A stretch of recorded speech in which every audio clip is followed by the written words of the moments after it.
la frontera. Tal cual, ahí en la Casa de la Frontera, como hemos discutido en varias oportunidades, donde más latente se hace esta diferencia, porque justamente es abismal hoy por hoy cuál es la brecha que existe entre los precios de este lado de la frontera y en particular con Argentina. Entonces lo que vamos a hacer ahora es traer un nuevo estudio que sacó la Universidad Católica, que tiene un campus en Salto, que es justamente el que nos nutre de los indicadores de precio que tomamos para hacer las comparaciones, pero en este caso estaba relevando cuáles son los patrones de consumo o los hábitos de consumo justamente en lo que tiene que ver con el cruce del puente. Entonces acá tenemos por lo menos tres dimensiones. Sabemos que más o menos un 88% de las personas relevadas en el estudio efectivamente el último año cruzó a hacer sus compras del otro lado del puente. Y acá tenemos entonces cuáles son los problemas que de alguna manera se encuentran o las restricciones dadas por la política económica o por cualquier tipo de medida, ¿sí? En particular, el 60% cuando les preguntan si ha tenido algún problema, no ha tenido ningún problema a la hora de ingresar productos por la frontera. Un 40% refiere a problemas ya sea con el límite de las compras o con alguna restricción vinculada a la cantidad de compras que pueden justamente traer de Argentina hacia Uruguay. Y hay un 22% que señala restricciones del tipo de producto que está comprando, ¿sí? Así que acá tenemos en verde cuáles son los principales problemas, si los hay o si no los hay, a la hora de cruzar con productos o con mercadería hacia este lado del puente. Luego tenemos cuál es el gasto promedio mensual de los salteños del otro lado de la frontera. Y acá tenemos que la mayor parte se concentra en un rango que va de 2.000 pesos a 8.000 pesos, ¿sí? Eso es el gasto promedio mensual del universo de personas que fueron relevadas de lo que gastan por mes del otro lado del puente. Y por último, tenemos... por persona. Sí, por persona. No sé. Sí, pero eso por persona, que puede ser por familia también, ¿no? Claro. Por cómo está diseñada la pregunta. Bien. Y luego tenemos la frecuencia, y básicamente cruzan cada 15 días, ¿sí? El 61% de los encuestados declaró que cada 15 días, cada 2 semanas, cruza y efectivamente se aprovisiona del otro lado.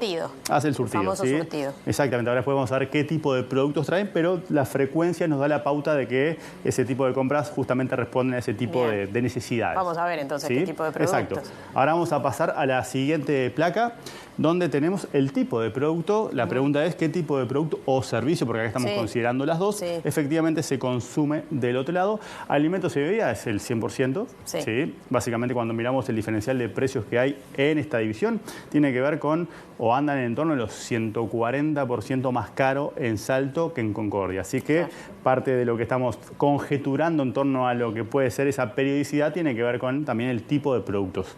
Combustibles, un 90%. También en el combustible hay una diferencia muy grande. Acá se releva gasoil y nafta, y después vamos a meternos en particular con el caso de la nafta para también discutir el tipo de medida que hoy está sobre la mesa y cuál es el impacto que tiene.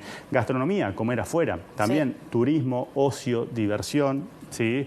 O sea, cosméticos y cuidado personal, que acá también es muy caro. Entonces, básicamente, además de lo que son las magnitudes, es bastante generalizado el tipo de producto que aparece salud allí, porque hay mucha gente que está cruzando también a atenderse. O organiza cumpleaños de 15, o sea, claro, hay un conjunto de servicios típicamente no transables, típicamente que de alguna manera responden a condiciones normales de una economía por dentro de sus fronteras, pero que se convierten en transables, ¿sí? La salud es un ejemplo típico, o la educación, o los servicios vinculados a una fiesta de 15. Típicamente son cosas que se determinan a nivel doméstico, sus precios por condiciones de oferta y demanda, pero ante la luz de estas diferencias se convierte en un producto transable, es decir, que se transa a través de dos fronteras distintas. ¿Qué pasa con la nafta? Y fíjate, ahora vamos a la siguiente placa, y esto también está enrabado con lo que discutimos el otro día en torno al agua embotellada y el impacto que tiene si vos haces una rebaja o un beneficio por IMESI o por IVA en el caso del agua embotellada, pero acá en la nafta aplica el IMESI. Y esta es la medida que está justamente mitigando parcialmente ese desvío de consumo que hay hacia Argentina, porque si te fijas, en verde tenemos el diferencial de precios que hay entre Salto y Concordia en lo que es la nafta, es decir, está 220% más cara la nafta de este lado que del otro. Lo blanco justamente es con el beneficio de IMESI que hoy está sobre la mesa. O sea que fíjate cómo cambia la diferencia de precios cuando efectivamente se excluye y se da un alivio por una medida tributaria, pasa a 124. Sigue siendo sumamente cara, ¿sí? Sumamente relevante la diferencia, pero baja de una forma considerable cuando contemplamos o no contemplamos la medida vinculada a el IMESI. Ahí se están reclamando desde distintos sectores políticos y de organizaciones sociales, desde la ciudadanía, medidas que puedan ayudar sobre todo a los comerciantes que están de este lado de la frontera. Exacto. Acá tenemos una de ellas, por ejemplo, pero ahora si vamos a la siguiente placa, también se les pregunta a los encuestados, efectivamente, bueno, ¿qué tipo de medidas estarías de acuerdo, de alguna manera, pensando en la óptica de la protección de todo lo que tiene que ver con la actividad y la frontera? Y la mayor parte de los encuestados justamente está señalando que es bajar algunos impuestos de cara a las ciudades que están tanto en la frontera con Argentina, pero esto también vale para Brasil. Para Brasil, sí. O sea que esta es como la más común, también es la que más intuitivamente sale a la hora de enfrentarse a este tipo de preguntas.